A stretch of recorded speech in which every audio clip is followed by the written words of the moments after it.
sekarang gangguan tengah. Ada 4 penyakit tengah, yaitu satu adalah dismedia relatif MSA, kronik tuberkulosa. Nomor 1 dan 2 ini adalah penyakit yang paling banyak dijumpai, apalagi masyarakat rendah. Nanti saudara-saudara kalau bekerja di desa, di MSH dan MSH ini, jadi betul-betul kuliah ini sangat berguna bagi saudara-saudara untuk menjalankan pekerjaan di puskesmas. Kita mulai dengan kuliah yang pertama, yaitu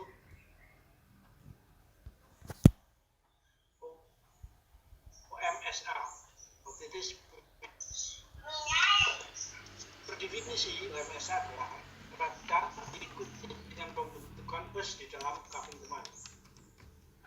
Nah, radang mukosa terkena. Dan yang terkena itu hanya mukosanya saja. Nanti kalau sudah OMSK, ya kronik, bukan hanya mukosa saja terkena, juga bagian dari tulang. Kalau ini radang pada muskul bus di dalam penyebabnya termobus, imobilis sebenci, nekrobus, sebumosa, dan nekrobus. 3 macam penyebab ini mudah diobati. Yang paling sekarang adalah yang mana sangat resisten terhadap banyak antibiotika. Hanya ada beberapa antibiotika yang sensitif.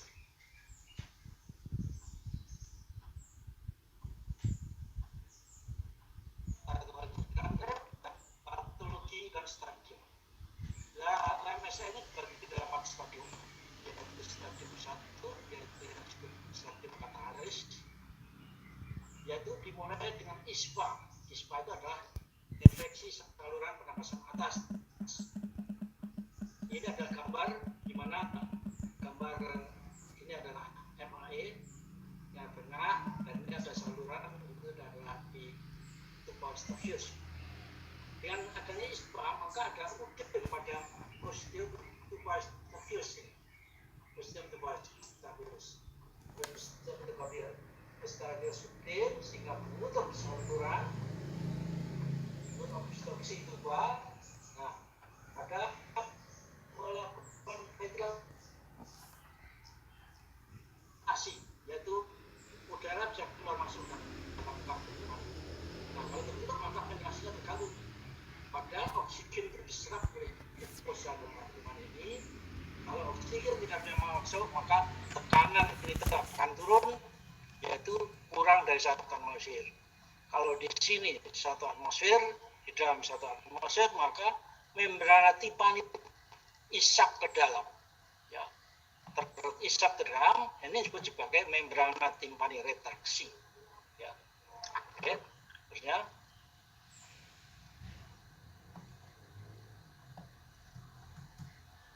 Stadium 2.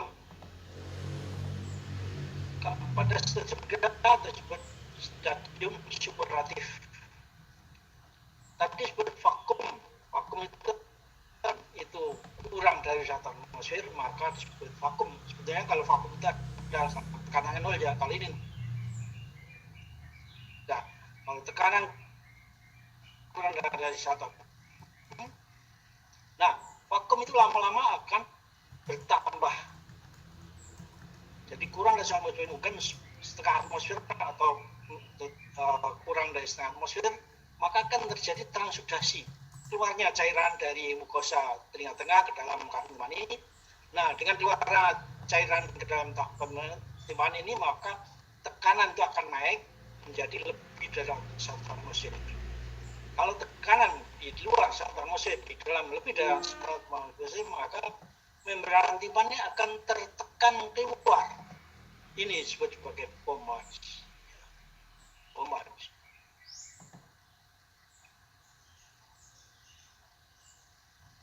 Benar? Ya.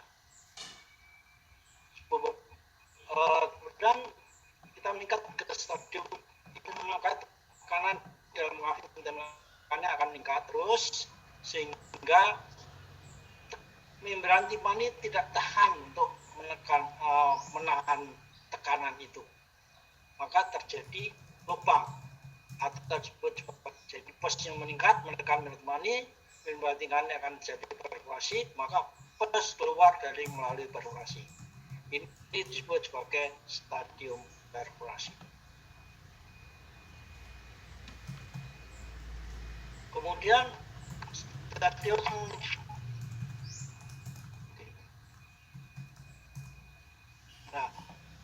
stadium 4 lama-lama akan habis, maka akan jadi kering, dan tapi perforasi masih tetap ada. Perforasinya tetap ada, akan menutup dalam 10-14 hari. Ini sebagai perforasi kering. Ini adalah stadium resolusi.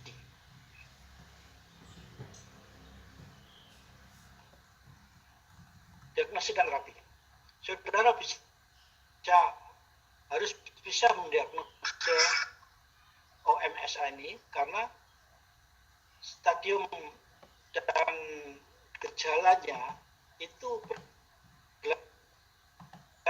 pada stadium 1, maka keluarnya orang datang itu adalah otalgi, nyeri telinga, kemudian terasa gerbek-gerbek, pendengaran menurun,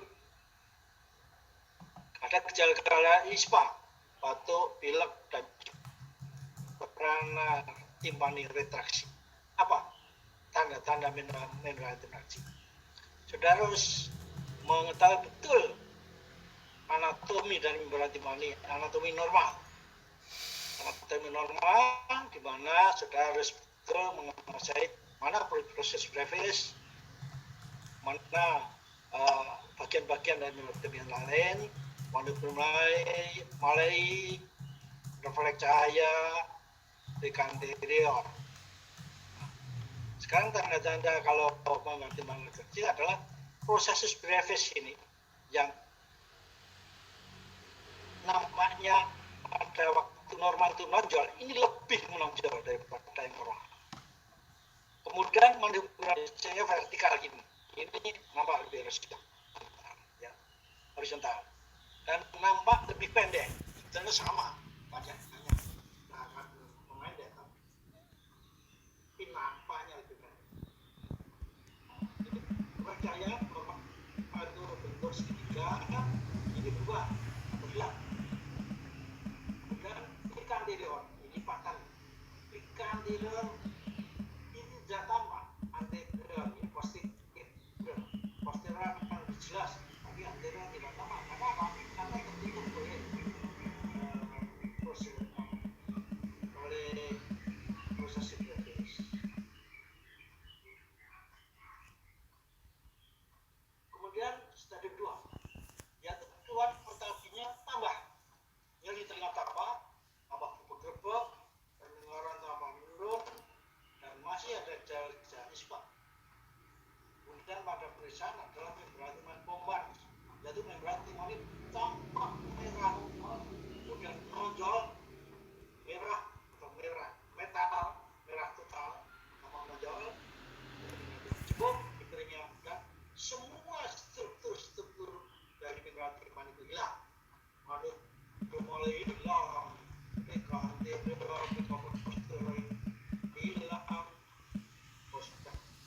kemudian percaya jika semua struktur hilang. Itu adalah stadium 2. Stadium 3 terjadi otorik, keluarnya otorik, yaitu keluar cairan dari telinga. Cairan itu bisa berupa darah, bisa berupa nanah. Nah ini karena ini nanah ini, pendengaran akan menurun tajam, gejala lainnya menurun. Pada mereka tampak membran timpani perforasi, yaitu kalau dilihat ini membran timpani merah, enggak, kemudian ada lubang di situ. Ini adalah perforasi. Tanda-tanda perforasi adalah pus pada MAE. Jadi pes pada meatus Agustus. Kemudian kalau sudah bersih pesnya, bisa dengan kapas, bisa dengan sedotan, dengan sedot, ya, tanpa ada lubang di membran hati mani. Ini sebagai perforasi. Kadang-kadang ada pulsasi. Pulsasi itu apa? Pulsasi atau gerakan seperti pulsa, seperti nadi. Karena apa? Karena keluarnya puls dari lubang perforasi itu sesuai dengan denyutan nadi. Nadi penderita, kemudian kita melihat perforasinya itu, maka keluarnya puls itu seperti denyutan nadi yang kita katakan bahwa pulsnya banyak dan lubangnya sekecil sehingga dia akan berlubang-lubang untuk keluar. Kemudian pada stadium 3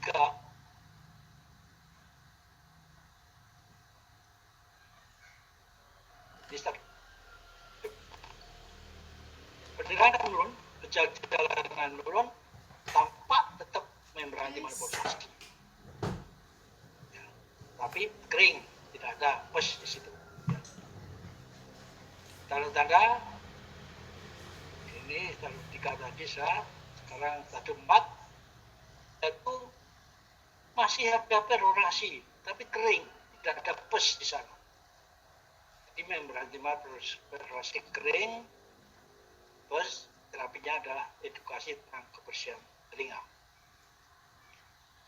Prinsip terapi OMSA adalah penyakit yang self-limited disease. Artinya diobati atau tidak diobati dia akan sembuh sendiri. Tapi apa gunanya dokter kalau dokter mempunyai tugas untuk cepat menyembuhkan, ya. Jadi tugas dokter adalah mempercepat penyembuhan.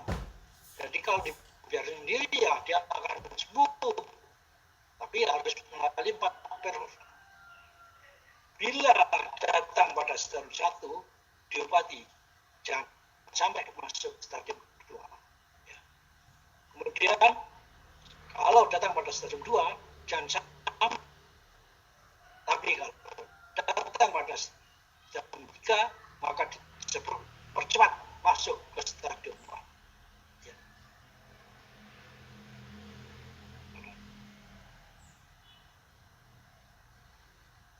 Kemudian kita lanjutkan pada otitis media separatif kronik. Itu per definisi adalah keradangan atau infeksi kronik yang mengenai mukosa dan struktur tulang. Ini yang diperhatikan. Kalau ya, kalau ini enggak, mukosa dan struktur tulang di dalam makula. Jadi keradangan atau infeksi kronik yang mengenai mukosa dan struktur tulang di dalam kafum tulang.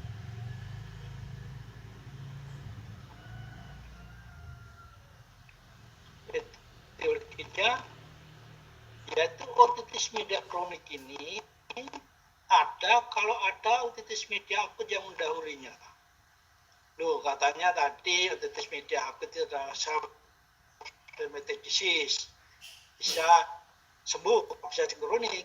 Ini karena ada faktor-faktor yang menghalangi penyembuhan, ya. Jadi otitis media akut, kemudian ada faktor-faktor dalam tubuh yang menghalangi penyembuhan, maka dia akan jadi kronis. Jadi memang kronis itu berasal daripada otitis media akut. Tanpa otitis media akut tidak yang kronis.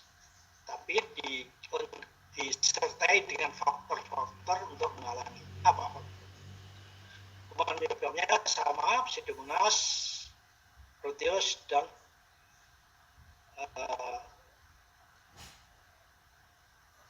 E. coli.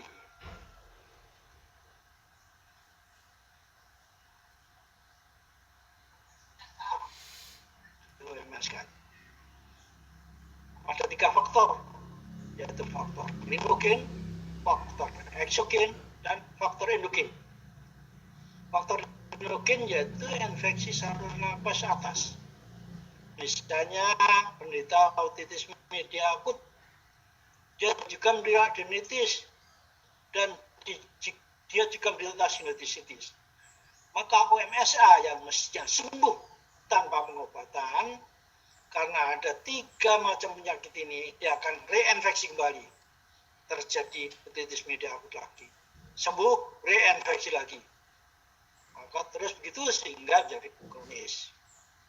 Faktor eksogen, yaitu kebersihan MI yang jelek. Korek-korek telinga, mandi kali.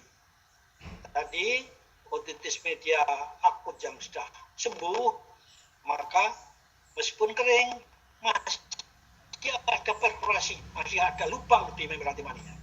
Nah, kalau kebersihan MI jelek, misalnya korek-korek dengan bulu ayam, mandi di kali, maka dengan mudah kuman-kuman itu masuk ke dalam kabun timani karena lubang masih ada lubang di membran timaninya, sehingga kuman-kuman ini bisa masuk ke dalam kabun timani, timbul infeksi. Terus begitu terus sehingga menjadi kronis.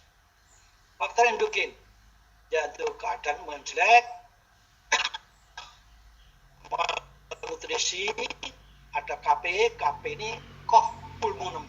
Ya, koh pulmonum, koh itu yang menemukan kumannya, TBC, pulmonum itu paru, jadi TBC paru-paru. Ada DM, ada alergi. Jadi pasien dengan OMSA, kalau mempunyai keadaan jelek, malnutrisi, ada TBC, ada DM, alergi, maka penyembuhannya akan jadi sulit.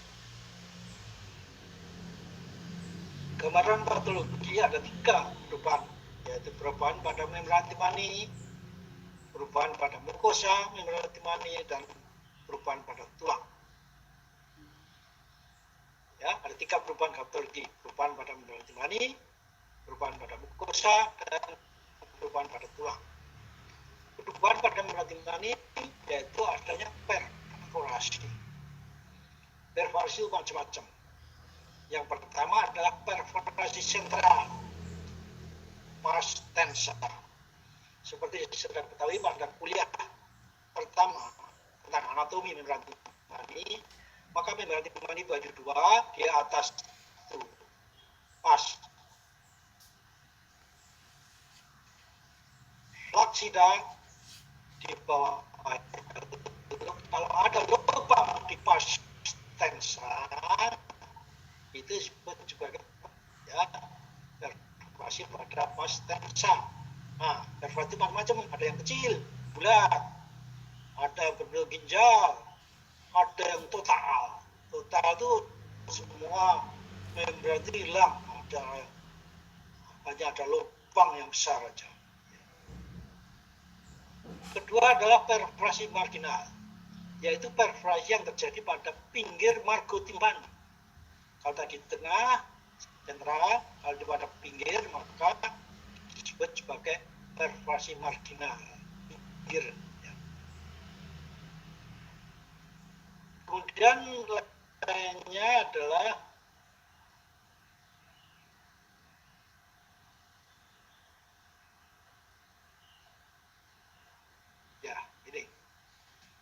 yang ketiga adalah perforasi atik, yaitu yang terjadi pada pars flaksida. Tadi ada pars sentral, ada pars flaksida. Ya. Ya, perforasi yang terjadi pada pars flaksida ini sebagai perforasi atik, etik perfusion. Sedangkan perforasi pada pars sentral disebut perforasi sentral, ini perforasi etik, yaitu yang terjadi pada pars flaksida. Nanti penting untuk mendiagnosa otitis media kronika. Tadi perubahan pada membran timani. Sekarang perubahan pada mukosa. Ada 3 macam perubahan. Yang mukosa yang mengalami pembelahan sel. Sel-sel itu berbelah sehingga selnya menjadi besar yang disebut sebagai hipertrofi dari mukosa. Kemudian mukosa itu mengalami degenerasi, yaitu mengalami perubahan. Jadi mukosa itu mengalami degenerasi, granulasi atau polip. Yang tiga adalah mukosa mengalami metastasi, yaitu mukosa mengalami perubahan sel. Ya, normal mukosa kapsul pneumonia itu berbentuk kuboid.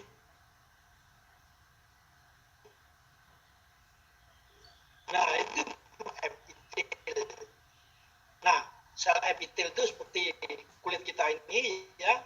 Di sana akan ada pelepasan dari epitel, pelepasan itu menumpuk, terbentuk massa yang disebut kolesteatoma. Nanti akan saya terangkan apa ini kolesteatoma. Yang ketiga adalah perubahan daripada tulang. Pada tulang di dalam kapsul pneumonia, tulang pendengaran ataupun dinding daripada kapsul pneumonia, minimal ada osteitis. Kalau berat bisa destruksi. Jadi tulang-tulang pendengaran itu mengalami destruksi sehingga rantai sigelnya lepas, sehingga pendengarannya tambah menurun. Juga bisa mengalami nekrosis, ya, sehingga tulang-tulang pendengaran itu akan menurun. Nah, pembagian klinik otitis media dibagi dua tipe, yaitu tipe benigna dan tipe maligna. Ini bukan istilah tumor benigna atau tumor maligna, tapi tipe benigna.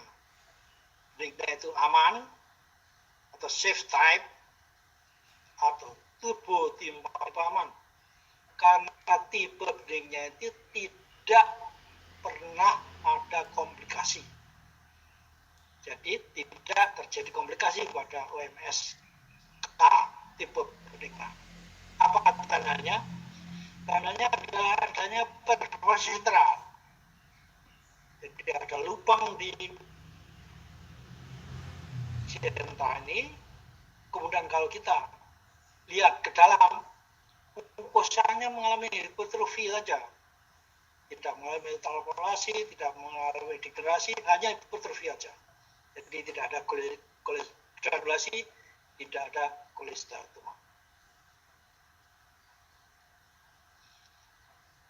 Yang kedua adalah tipe maligna atau tipe bahaya atau dangerous type. Kenapa disebut tipe bahaya? Karena ada komplikasi sering. Kalau benigna tidak pernah.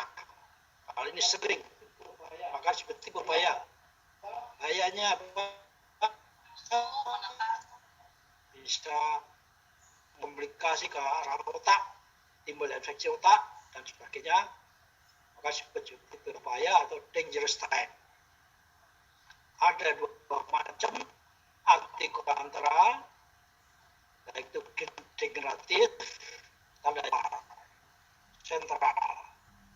Kemudian kita lihat ke dalam granulasi atau kulit. Ada tipe lain yaitu metasplastik. Kita lihat ini ada perforasi hepatik dan perforasi marginal.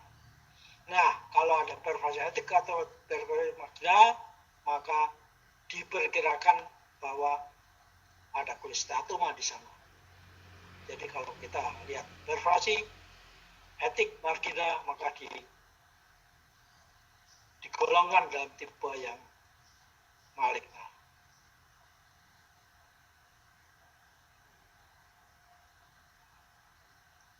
Kolesteatoma. Tadi sudah saya sebut kolesteatoma, sekarang saya jelaskan bahwa kolesteatoma itu adalah tumpukan dari pengelupasan lapisan keratin epitel bertata dalam kapsul pneumonia dan kapsul mastid.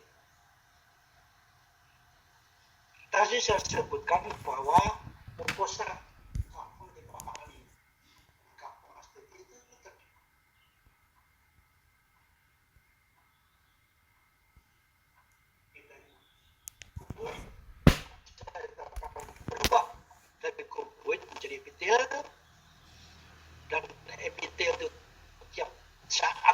melupas seperti kulit kita ini ya. Kulit kita itu setiap saat melupas. Nah, kalau pengelupasan tidak dibersihkan seperti kita mandi 2 kali dan sebagainya, maka akan numpuk di sana jadi bolot itu. Nah, itu juga gitu. Pengelupasan lapisan epitel itu bertumpuk di dalam suatu ruangan yang tertutup. Kafum timani dan kafum itu adalah ruangan yang tertutup. Maka pelepasan dari keratin itu bertumpuk di sana, terus tidak bisa dikeluarkan, maka terjadi suatu massa, dan massa itu disebut sebagai kolesterol. Bagaimana terjadinya kolesterol? Ada 3 teori invaginasi, teori migrasi, dan teori metaplastik. Teori pertama adalah teori invaginasi. Invaginasi itu masuk ke dalam. Jadi tekanan negatif di dalam kafum timani menyebabkan tarik-tariknya epitel dari lapisan luar membran timani masuk ke dalam kafum timani. Kalau tadi pada MA itu 1 atmosfer, tekanannya dalam kafum timani kurang dari 1 atmosfer, maka ini kalau yang hitam itu mukosa, yang merah itu epitel, maka dia akan masuk ke dalam. Nah, masuk ke dalam ini, terus ini kurang dari itu masuk ke dalam ini, sehingga lepas dari membran timani. Nah, yang hitam itu mukosa, yang merah epitel. Epitel itu sifatnya adalah mengelupas, dan pengelupasan itu menumpuk dalam suatu ruangan, membentuk suatu massa, dan massa itu disebut sebagai kolesterol. Itu teori invaginasi. Teori yang kedua adalah teori migrasi. Tadi disebut bahwa ada perforasi. Perforasi itu kalau terus lama, maka epitel dari MAE itu atau kulit dari MAE itu, epitelnya itu berjalan terus. Di sini kemudian lihat ada lubang masuk ke dalam. Di sini juga ada epitel, sehingga semua dinding kafum timani itu akan tutup oleh epitel, dan epitel itu sifatnya yaitu pengelupasan tiap hari. Pengelupasan itu menumpuk dalam suatu ruangan dan menimbul.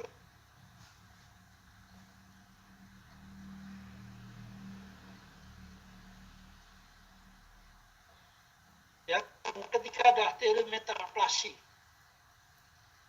yaitu yang semula sel kuboid normal itu mukosa kafum timani itu terdiri sel kuboid, karena infeksi yang kronis maka berubah menjadi sel epitel bertahta.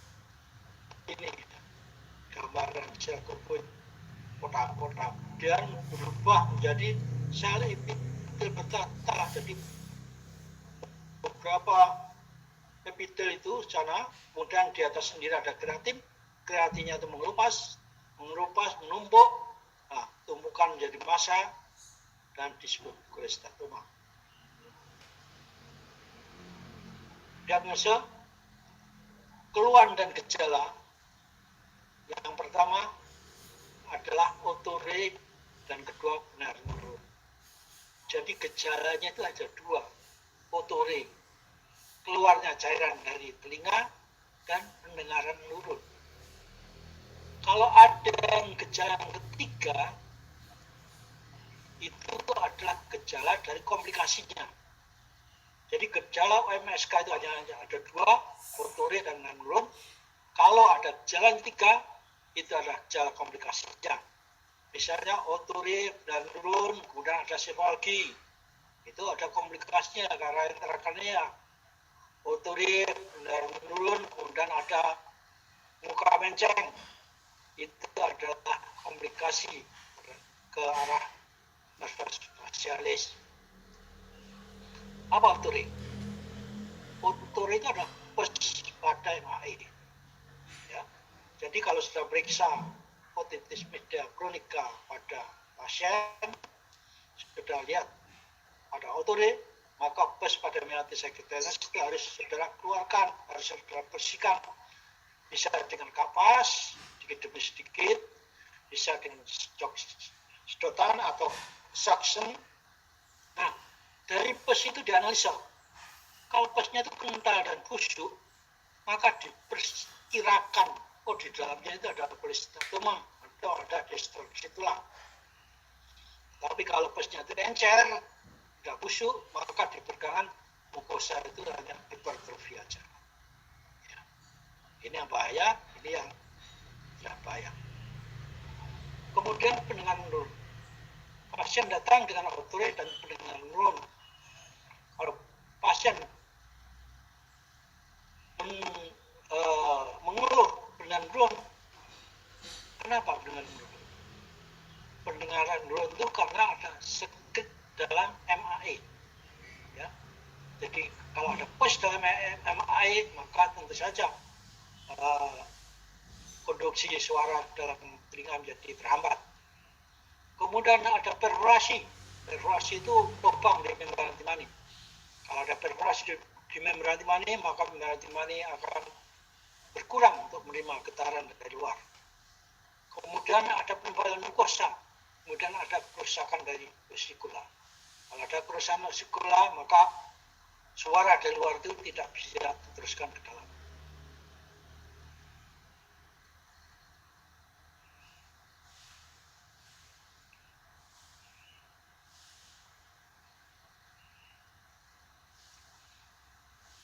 Pemeriksaan telinga atau otoskopi. Otoskopi itu ada telinga. Kalau sudah memeriksa telinga pasien dengan OMSA, maka ada scripta meningitis externus, meningitis acousticus externus. Maka script harus dibersihkan. Setelah bersih, sudah bisa melihat membran timani, sudah melihat ada perforasi membran timani. Sudah melihat perforasi membran timani, saudara mengusahakan untuk melihat ke dalam melalui lubang membran timani itu, melihat mukosanya, apakah ada granulasi atau polip, ataukah ada cholesteatoma.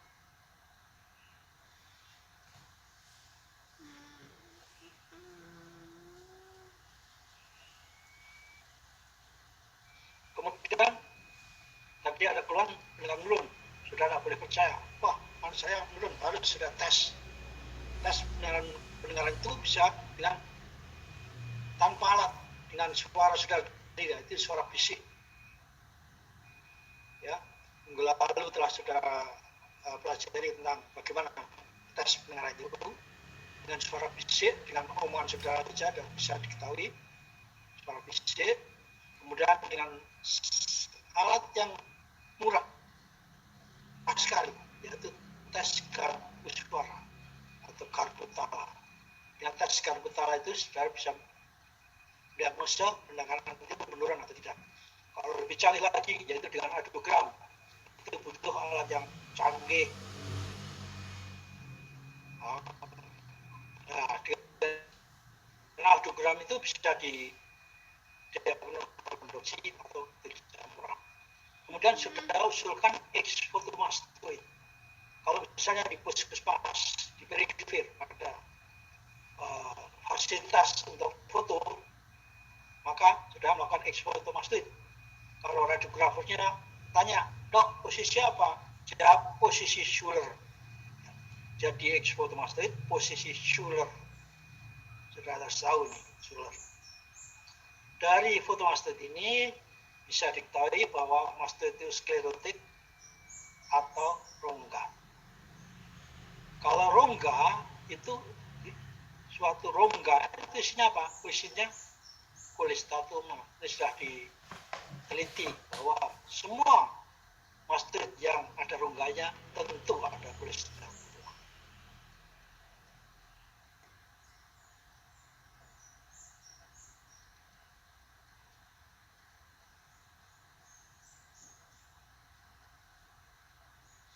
Terapinya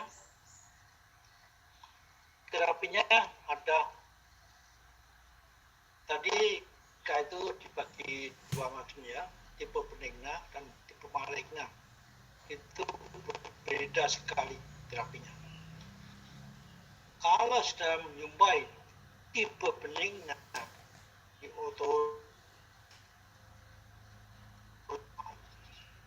maka sudah beri antibiotika.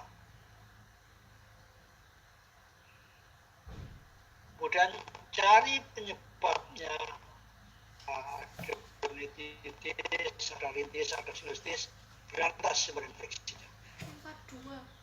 Kemudian eksogen sudah melakukan ortoalet. Kalau di rumah pasien sendiri bisa diberi kayaknya ada suami 22-3%, teskan di oleh saudaranya Dima, 22 itu akan mengurai plus menjadi H2O plus oksigen. Oksigen itu akan menguap ke atas dan kemudian miringkan telinganya, bisa dilakukan oleh pasien sendiri. Kalau sudah tenang, maka dianjurkan untuk operasi miringoplastik. Miringoplastik itu adalah menambah lubang pada membran hati mani sehingga tidak terjadi infeksi. Bila terapi medikamen itu gagal, ini semuanya gagal, maka dianjurkan operasi mastectomy. Tapi kalau saudara menyumpai otitis media tipe maligna, maka operasinya, pengobatannya hanya satu, yaitu rumah sakit sentral untuk dilakukan operasi mastectomy. Kenapa? Karena kalau dibiarkan terus, ini bisa menjadi, kalau maligna bisa menjadi komplikasi, bisa membahayakan pasiennya. Operasi itu akan dihentikan, ditiadakan sehingga tidak membahayakan pasiennya. Itu tadi adalah otitis media kronika. Kemudian yang kedua adalah otitis media diffusa atau skritoria atau sinusa atau OME atau OMS. Atau obstruknya sama dengan OMA. Jadi obstruksi tuba yang berlanjut berbulan-bulan bahkan bertahun-tahun, maka ventilasi dan penciuman terganggu, absorpsi oksigen terganggu, kemudian ventilasi terganggu, oksigen vakum itu tekanan kurang dari 1 atmosfer, akan terjadi efusi cairan yang steril. Ya. Jadi sama dengan OMA, hanya ini terjadi berbulan-bulan dan steril, tidak ada kumannya. Bagaimana diagnosa? Keluar dan gejala adalah minim sekali. Telinganya terkadang penuh, tersumbat. Pendengaran menurun. Keluar lain adalah sinusitis atau rinitis atau lain-lainnya yang menyebabkan penyumbatan dari tuba staffius. Pada pemeriksaan, pada otoskopi tampak membran timani retraksi.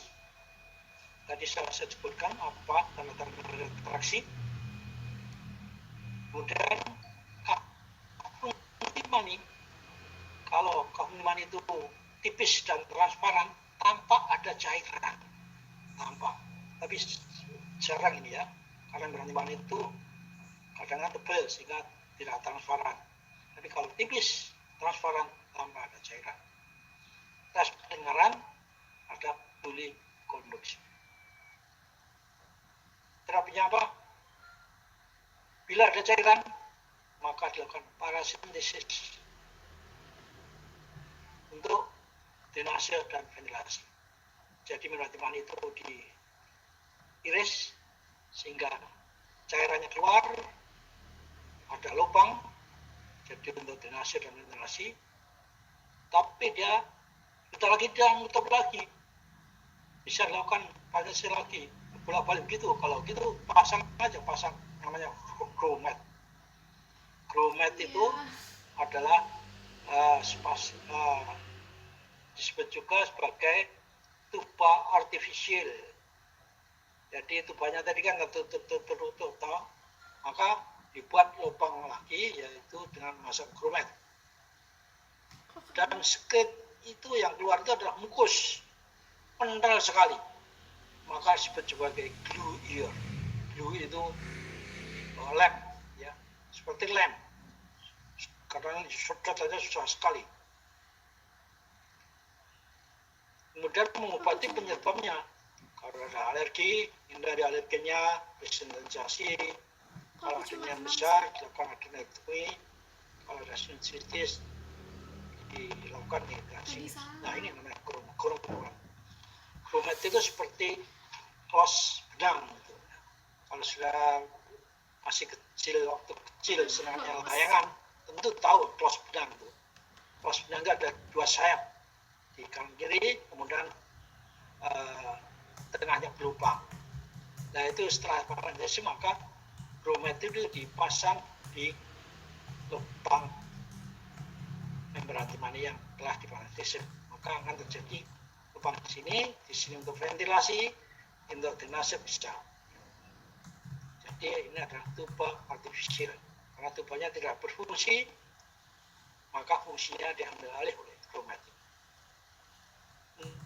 Nah, setelah sudah menyebabkan penyebabnya, kalau tuba itu sudah berfungsi dengan baik, anehnya grommet ini akan terlepas sendiri. Ya. Itu yang ini adalah fungsi dari tuba Eustachius. Kalau fungsinya sudah baik, maka ini tidak diperlukan lagi, maka ini akan terbuang sendiri. Terakhir adalah otitis media tuberkulosa. Ini sekarang jarang sekali terjadi. Tapi harus diketahui bahwa masih ada otitis media tuberkulosa, yaitu keradang kronik kahun dimani oleh karena Mycobacterium TBC. Ada TBC paru-paru, kemudian dia batuk, kuman itu akan menyep tuba Eustachius-nya, kemudian dari tuba Eustachius ada masuk ke dalam kahun dimani, terjadi infeksi, yaitu terjadi otitis media tuberkulosa. Diagnosisnya, keluhan dan gejalanya sama, otore, menurun, tidak nyeri, ya. Tapi otorenya sekret dan berbau busuk dan pendengaran.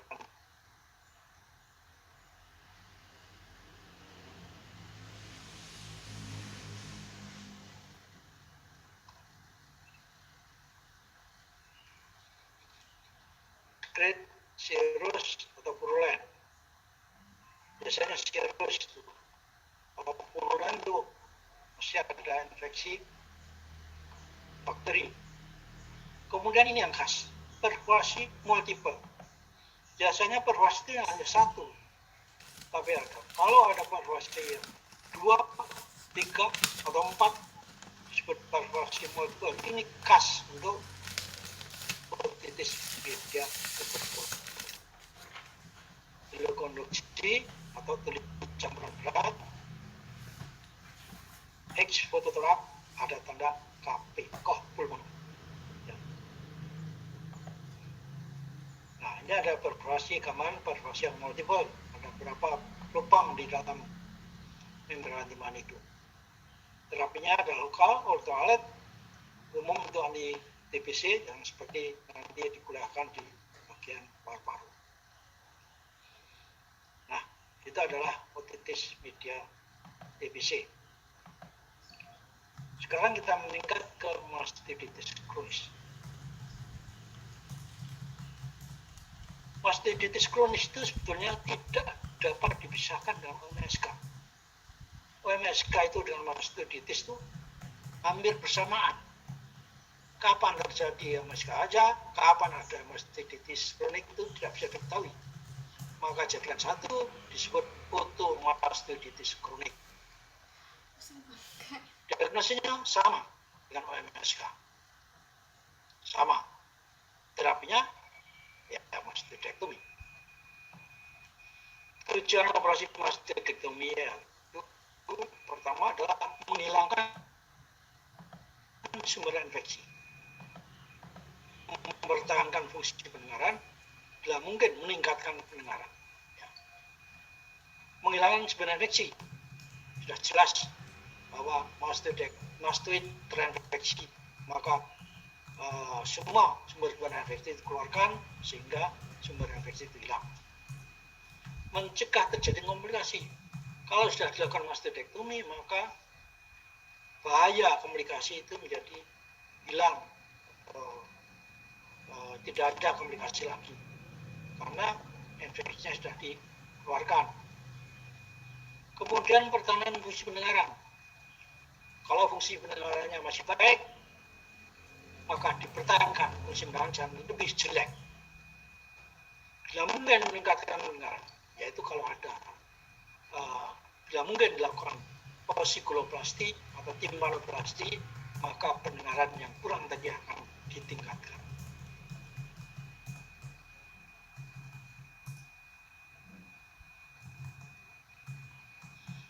Mastoidektomi itu ada dua macam, yaitu rongga terbuka dan rongga tertutup. Kenapa disebut rongga terbuka? Rongga terbuka disebut juga kanal Walton atau dinding runtuh atau radikal. Kenapa disebut terbuka? Karena setelah operasi, maka rongga mastoid itu terbuka dengan dunia luar.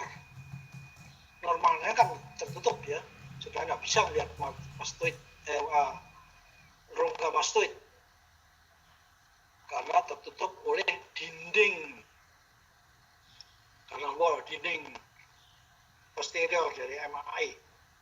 Maka ini diruntuhkan. Yang menutupi itu diruntuhkan sehingga rongga mastoid itu bisa dilihat dari luar, maka disebut terbuka. Ada dua macam, yaitu mastoidektomi radikal, ada mastoidektomi radikal modifikasi. Radikal hanya dikeluarkan semuanya, dinding lateralnya diturunkan, tapi kalau modifikasi masih ada usaha untuk meningkatkan pendengaran dengan jalan timpanoplasti. Macam kedua adalah yang paling ringan, yaitu rongga tertutup. Jadi rongga tertutup itu artinya sesudah operasi rongga mastoid itu masih tertutup dengan dunia luar. Disebut dengan kanal wall up atau dinding utuh.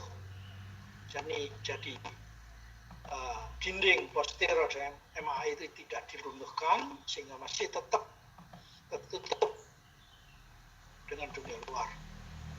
Ada dua macam, mastoid simple, yaitu hanya mastoidnya aja nih bersihkan, dikeluarkan. Ada juga adikontotomi, selain mastoidnya dibersihkan juga ada usaha untuk melakukan timpanoplasti.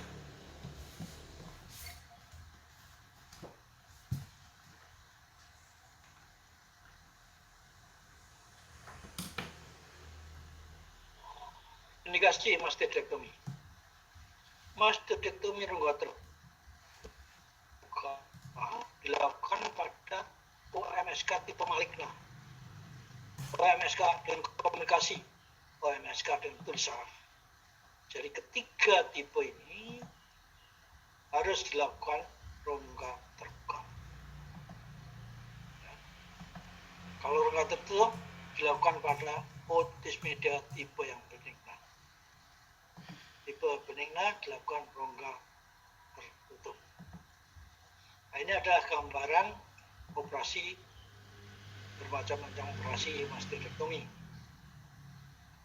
Ini adalah kavum mastoid, ini kavum limani, ini ada dinding yang membatasi antara rongga mastoid dengan rongga dengan MAE, dinding lateral.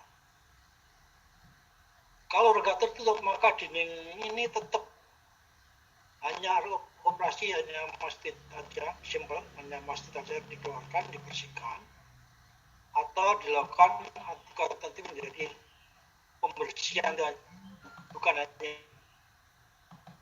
di mastoid saja tapi masuk ke dalam kawah penyimpan rongga mastoid dengan MAE dan timbang kawah penyimpan itu dihancurkan.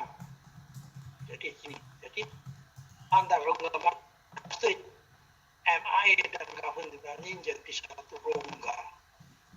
Ya. Jadi kita bisa melihat dari MAE ke dalam kawah rongga mastoid. Itu ada radikal modifikasi, dinding posterior itu diruntuhkan sebagian sehingga bisa ditemukan pasti.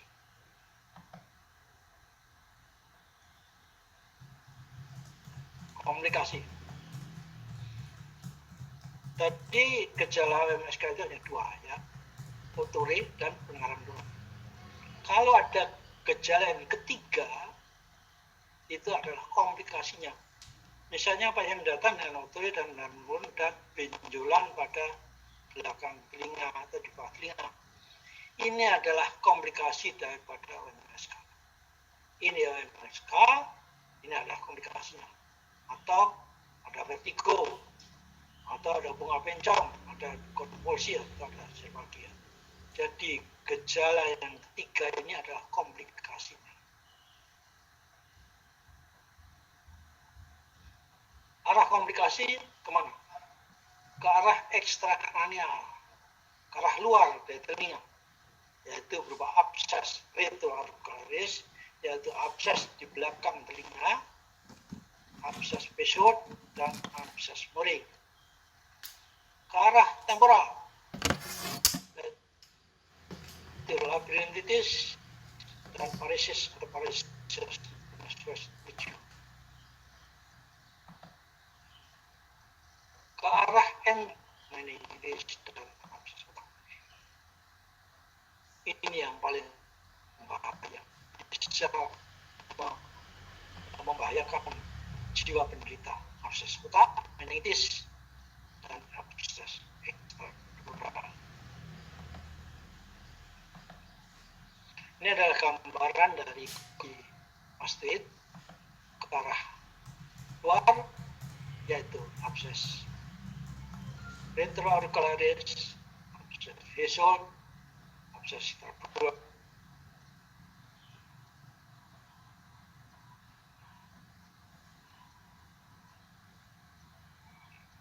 Ini gambaran anak dengan OMSK dan abses ekstradular dan abses vesor.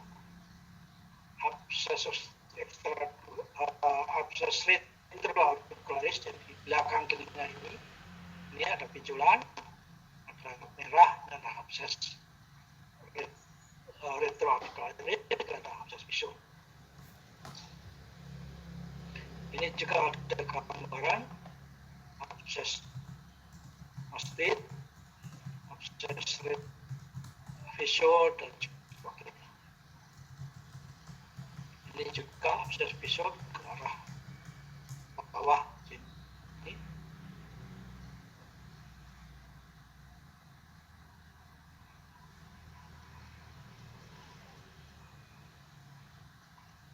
Ini sama abses retroauricularis, di mana anak dengan OMSK ini posisinya kelihatan, kemudian absesnya juga kelihatan. Terapinya adalah insisi abses, antibiotika, dan operasi mastectomi dinding runtuh. Apa peran saudara di daerah? Yaitu saudara tidak boleh membiarkan komplikasi ini terus dikirim ke pusat, ya, insisi dulu. inspektur Arkalis datang, saudara lakukan ICSID. ICSID itu bisa dilakukan dimanapun juga, di tempat praktek, di puskesmas, hanya dengan pisau dan sterilisasi sedikit dilakukan insisi abses. Dengan insisi abses ini aja penderitaannya menurun, absesnya kurang, nyerinya kurang, mungkin panasnya juga kurang, dan dilakukan perjalanan ke rumah sakit terdekat, kemudian diberi antibiotika. Jelas kalau ada abses itu adalah infeksi kuman, diberi antibiotika yang sensitif, kemudian dirujuk ke rumah sakit pusat untuk dilakukan mastectomi dinding runtuh, yaitu labirinthitis. Yaitu infeksi telinga dalam. Sekarang perjalanan infeksi langsung melalui fistula oleh karena dextrogen kolestatoma. Jadi kolestatoma di dalam parenteral itu mengadakan destruksi, mengadakan tekanan ke tulang-tulang, dia ke arah labirin atau melalui foramen profundum atau oval. Gejalanya ada vertigo, sensasi berputar. Jadi dunia itu berputar, seolah-olah dia itu berputar. Kemudian tinnitus. Tinnitus adalah suara bunyi pada telinga. Dan mual, muntah. Nystagmus. Nystagmus itu adalah gerakan bola mata yang tidak terkendali ke kanan, ke kiri, dan sebagainya. SNHL ada sensory neural hearing loss, tuli, sensory, tuli saraf. Bisa dilakukan pemeriksaan tambahan yaitu visual sign test, bisa sudah lakukan sedikit. Gimana caranya? Tragus ditekan sampai menutup MAE, kemudian mendadak ditekan keras. Jadi tragus ditekan sampai menutup MAE, mendadak ditekan keras. Maka kalau terjadi nystagmus, maka fistula sign-nya itu positif. Nah, di situ ada tanda bahwa ada fistula. Atau dengan sigel atau balon, sama. Kalau dimasuk akan terjadi nystagmus. Kalau positif, maka fistula sign-nya positif.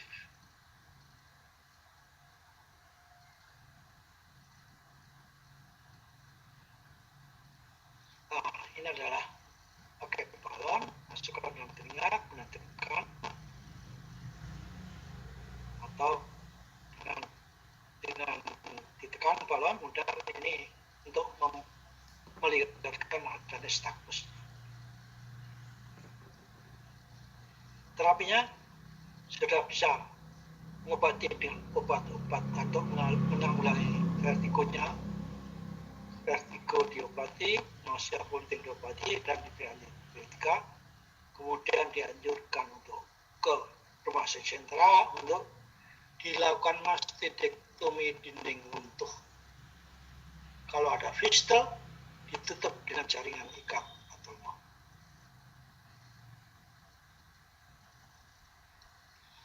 Komplikasi intrakranial ini yang penting karena ini mengganggu atau menyebabkan kematian. Kalau ada meningitis, maka gejala ketiga ada konvulsi dan panas tinggi. Jadi hati-hati kalau anak dengan panas tinggi dan konvulsi, periksa telinganya. Kalau ada OMK, maka itu adalah meningitis. Kalau ada abses otak atau ekstradural, abses ekstradural, maka gejalanya adalah sefalgi. Jadi kalau OMSK dengan gejala 3 sefalgi, kemungkinan ada abses otak atau ekstradural. Pemeriksaan penunjang ada CT scan kepala.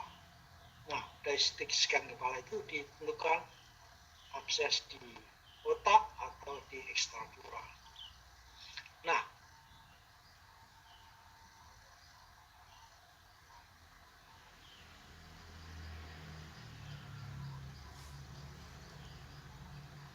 terapinya adalah pertama adalah terapi medikamentosa dan medikamentosa oleh bagian saraf utara.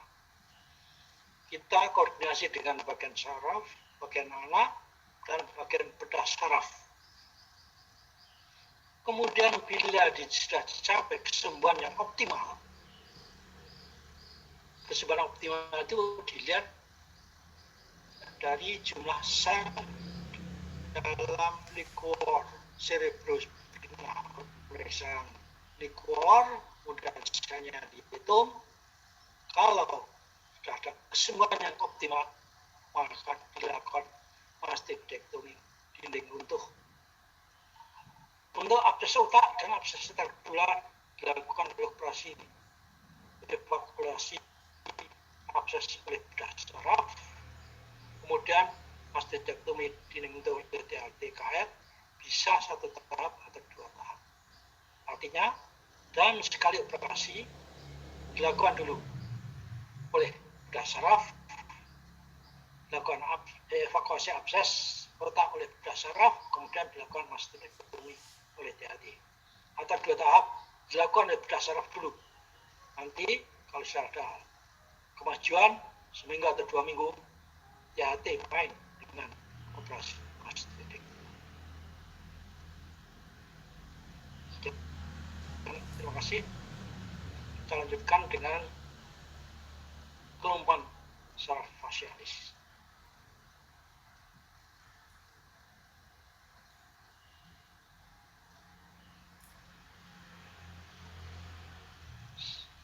Kenapa fasialis dibicarakan di THT? Kalau tidak di bagian saraf? Karena saraf fasialis atau nervus 7 itu sebagian sarafnya mensarafi otot-otot mini. Disebut fasialis karena sebagian besarnya mensarafi otot-otot mini. Ada 3 bagian yang terlibat, yaitu neurologi, fisioterapi, dan THT. Nah, ini adalah gambaran dari nervus fasialis. Jadi keluar dari foramen stylomastoidium, kemudian menyebar mensarafi muka. THT terlibat dalam kelumpuhan nervus fasialis, yaitu bidang otologi. Karena kelumpuhan nervus fasialis itu hanya gejala penyakit, bukan penyakit, gejala. Nah, penyakitnya di mana? Ada lesi dari saraf nervus fasialis. Lesi itu letaknya di intrakranial, ekstrakorporal, dan kelenjar aortis.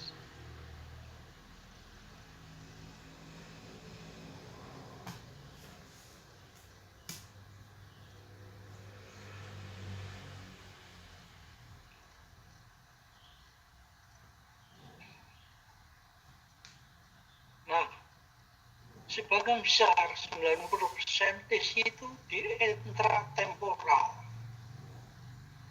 di bagian THT. Jadi ini KP-nya THT, tidak tambah. 90% lesi itu di intratemporal. Hanya 10% saja di luar intratemporal. Jadi lumpuhnya otot-otot unilateral menyebabkan muka menceng. Jadi hanya satu sisi aja yang lumpuh sehingga muka menceng ke arah sisi yang sehat. Apa artinya? Penderita tidak mampu mengekspresikan perasaan. Gembira, tidak bisa bergembira, susah, tidak bisa susah, marah, tidak bisa marah. Susah mengekspresikan perasaan. Mengganggu aktivitas sehari-hari. Kalau dia makan atau minum, maka minuman itu akan menetes keluar melalui sisi yang lumpuh. Itu menyebabkan stres psikis. Nah, spasialis ini penting karena gejala dan tanda itu menandakan lokasi lesinya di mana. Jadi spasialis itu nervus yang terpanjang yang berjalan di dalam tulang. Nervus lainnya itu paling melalui tulang, ya lubang-lubang aja. Tapi ini yang terpanjang dalam tulang. Jadi seperti tembok itu, beton itu ya. Di dalamnya itu ada pralon, nah, dalam pralon itu ada nervusnya. Jadi yang terpanjang dalam tulang. Sebagian besar keluhan akibat lesi sewaktu saraf berjalan di dalam kanal spasialis pada tulang temporal. Saraf spasialis bersifat motoris. Jadi tiga macam: motoris, senkrimotor, dan pencapan. Kalau saraf lainnya itu paling ada satu atau dua. Ini tiga motoris, yaitu menggerakkan otot-otot ini, skritomotor, sarafi, kelenjar lacrimalis, kelenjar air mata, kelenjar hidung, mandibulis, dan spinalis, dan pengecapan dari paltem dan ketiga mirror lidah.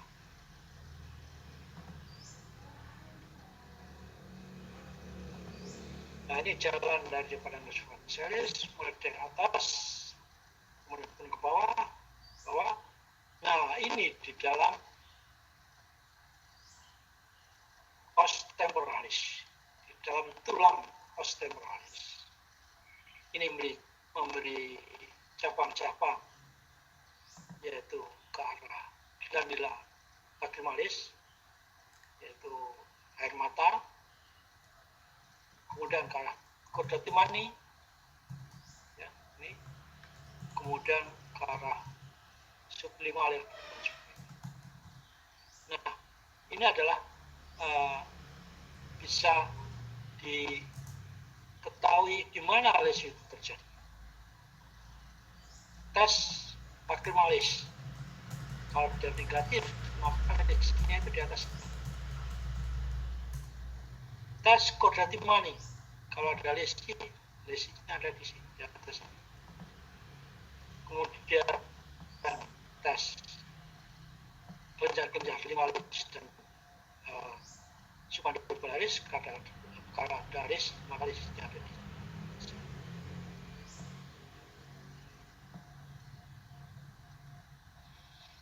Kelumpuhan spasialis ada dua jenis, yaitu sentra dan periferi. Trauma kepala, otak, sisi otak, dan sistem.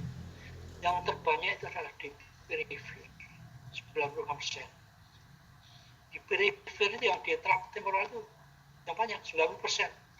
Lainnya sekitar 6%. Jadi peranan THT itu besar di intratemporal. Lesi intratemporal, Bell palsy. Saudara sudah dapat kuliah di saraf. Bell palsy itu apa? Etiologinya belum jelas, bisa karena dingin, iskemik, dan arteri. Kemudian lesi sering pada pars verticalis, daerah foramen sternum. Malam tidak apa-apa, pagi menceng. Pagi tidak apa-apa, sore menceng. Mendadak sekali. Trauma bisa karena trauma pada waktu operasi telinga tengah yang tidak berpengalaman, maka nervus spasialis itu teriris atau terlabur, putus, atau trauma kepala. Ada juga penyakit yang menyebabkan yaitu herpes zoster akut atau sindrom Ramsey-Hunt, terdiri dari epilepsi, erupsi herpes, dan paralisa nervus 7 atau tumor telinga tengah Cina ganas. Lesi ekstrakranial bisa karena operasi atau kelainan kelenjar parotis. Kalau ada tumor parotis, maka saraf-saraf cabang-cabang nervus 7 itu akan tertekan, rusak, jadi lumpuh. Tergantung lokalisasi lesi. Misalnya kalau sentral, dahi itu rentak. Kenapa? Karena dahi itu di kanan dan kiri. Kalau kiri lumpuh, kanan masih bisa salah. Sebaliknya, karena lumpuh kiri masih bisa. Jadi lesi sentral. Jadi ya, pada mereka dahi tidak dapat digulirkan. Alis mata tak dapat digerakkan ke atas. Maka bola mata apa bergerak ke atas. Kita sebut fenomena dari pers. Apa nasi sakit tak dapat bergerak. Mulut tak dapat merapat, baik minum keluar dari mulut dari sudut yang paling sisa makanan antara pipi dan gingiva. Pada subjektif dari pemeriksaan, maka dites rasa kecapnya pada 2/3 anterior lidah. Jadi 2/3 anterior lidah itu diberi catatan garam atau manis. Dia merasa enggak? Kalau tidak merasa asin atau manis, maka ada kelumpuhan nervus facialis. Kemudian hiperakusis itu adalah penderita yang merasa mendengar lebih baik di tempat yang bising. Aneh. Biasanya tempat bising itu pendengaran menurun. Paling enggak, tempat bising itu pendengaran tambah baik. Kemudian diagnosa di tekanan yang inisial, bagaimana prosesnya, berapa lama, apakah cair anak, rumah. Kemudian pemeriksaan fisik, pemeriksaan elektrik, NIT, tes lacrimalis, simertas harus bisa sudah berjalan sendiri, yaitu kertas lakmus ditekuk sedikit, kemudian dimasukkan dalam palpebra itu di mata itu, kemudian sudah kedip-kedip, maka ada air mata yang keluar dibandingkan kanan yang kiri. Kalau yang kiri keluar sedikit, kanan banyak, berarti ada kelumpuhan di saraf yang kiri. Kemudian tes pengecapan tadi saya sebutkan, kita tes aja dengan cairan asin atau manis atau yang lebih yaitu dengan elektrogustometri, ada alatnya. Kemudian tapi refleks diperiksa dengan audiogram. Tapi refleks itu kalau itu positif berarti nervus stabilisnya masih baik. Submandibular salivary flow test, yaitu dilihat dari kelenjar submandibular. Jadi dengan diberi makanan yang sedap, ya, maka dia akan mengalir keluar early positif. Tidak mengalir berarti negatif. Kemudian putus. Nah, ini adalah gambaran secara fisik. Menceng ke arah yang sebelah. Ini yang menceng ke sebelah kanan ya, yang itu adalah sebelah kiri. Yaitu dengan elektrokristalografy tadi dengan alat tadi asin atau manis, kemudian dengan psikiometrics diletakkan di atas lakmus di kanan kiri dari mata ini, dia akan mengalir cairan dibandingkan kanan kiri kalau jauh ada di sebelah kiri. Nah, salivoroprotes dimasuk jemput dalam lubang dari submandibular mandibular, kemudian dirangsang dengan masakan lezat, maka timbul tetesan kurang dari yang kiri, maka sebelah ini adalah yang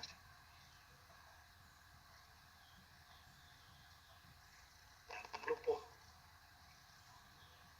Kemudian terapi tergantung penyebabnya. Kalau Bell's palsy bisa diberi kortikosteroid, fisioterapi, dan fascia dekompresi. Apa fascia dekompresi? Fascia dekompresi itu adalah melepaskan nervus fascia dari tekanan tulang-tulang yang menekan.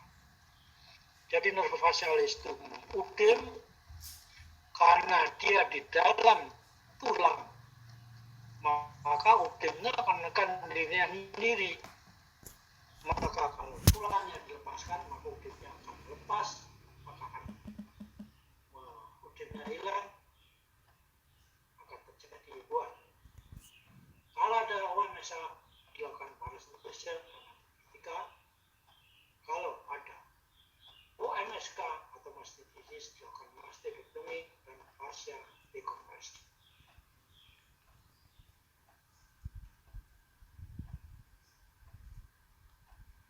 Kalau ada trauma operasi yang terakhir, misalnya teknis yang salah sehingga saraf putus, bisa disambung. Kalau ada udem atau penekanan tampon, bisa dilonggarkan atau fisioterapi. Kalau ada trauma kepala, kalau transversal operasi, kalau longitudinal konservatif, kalau ada herpes zoster tikus dilakukan simultaneous. Nah, ini adalah gambaran dari fascia dekompresi. Jadi nervus tulang yang menyeliputi nervus fascialis itu dibuka, kemudian sheath-nya itu dilepas, kemudian udem dari nervus fascialis itu akan lepas tanpa tekanan. Maka kalau udemnya itu diobati sehingga menjadi hilang udemnya, maka fascialis akan kembali normal. Demikianlah kuliah saya hari ini. Mudah-mudahan berguna untuk saudara nanti waktu saudara bekerja di daerah. Terima kasih. Wassalamualaikum warahmatullahi wabarakatuh. Waalaikumsalam warahmatullahi wabarakatuh.